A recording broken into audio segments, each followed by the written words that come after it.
आज हम 8th class का सोशल साइंस और सोशल साइंस का पेपर जियोग्राफी पढ़ाने जा रहे हैं और इसका जो पहला टॉपिक चैप्टर है that is resource.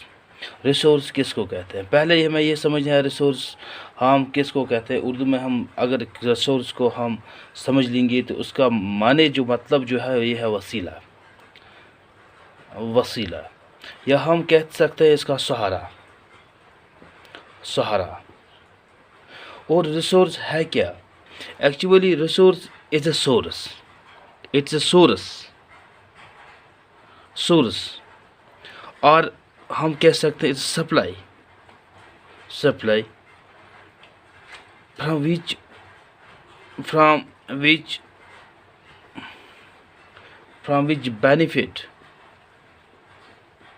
Benefit, benefit is produced, produced. यानी कि इट्स अ सोर्स। सोर्स क्या मतलब है? यानी कि एक जरिया है। सोर्स का मतलब जरिया, जरिया है जहाँ हम बेनिफिट यानी कि हासिल कर सकते हैं, प्रोड्यूस कर सकते हैं। अब यह है कि इन अदर वर्ड्स रिसोर्स किसको कहते हैं? या it's a resource is a physical, physical material, physical material that human needs and value, and value, such as land, air and water. देखो, इट्स अ फिजिकल, फिजिकल किसको हम कह सकते हैं? फिजिकल यानी कि मादी को कहते हैं फिजिकल। फिजिकल का मतलब ये भी है कि मिसाल के जिसका मास एंड ऑक्यूपाई स्पेस, मास जो जगह ले सकता है वह that's physical material that humans need, human जो ह्यूमन ज़रूरत करता है और जिसके सामने जिसका एक वैल्यू है ह्यूमन के सामने। मिसाल लैंड, अगर लैंड नहीं होता तो हमारी ज़िंदगी भी इस दुनिया में नहीं होती। एयर है, वाटर है, those all these are very important for human beings. उनकी ज़रूरत भी बहुत है, उनका वैल्यू भी बहुत ज़्यादा काफ़ी है। अब यह है कि इसके दो दो किस्म हैं। रिसोर्सेज इज क्लासिफाइड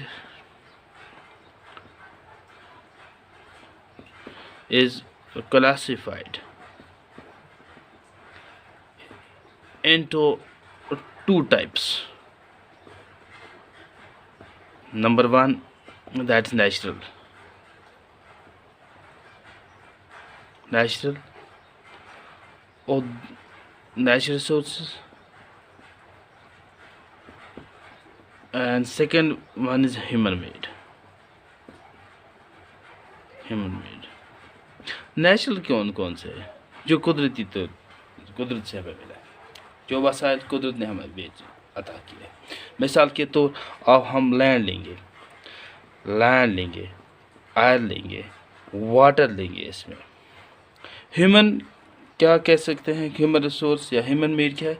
जो इंसान है, यानी कि जो जिनको हम कहते हैं आर्टिफिशियल रिसोर्सेज, जो इंसान ने मिसाल के खुद ही बनाया यहाँ इस दुनिया में। मिसाल के तौर हम लेंगे स्कूल, एक स्कूल बिल्डिंग, बिल्डिंग कोई भी जो आप देख सकते हैं कि इंसान ने बनाया है। चेयर है आपके सामने, एक हाउस है जो इंसान ने बनाया, दैट इज ह्यूमन रिसोर्सेज। और इससे आगे भी मिसाल के तौर रिसोर्स के बहुत और भी हम कसम है और हम क्लासिफाई कर सकते हैं on the base of availability, जिसमें रीन्यूएबल रिसोर्सेज है and is non renewable resources, और on the base of origin है इसके भी। Then after then other also it's classified further into various categories.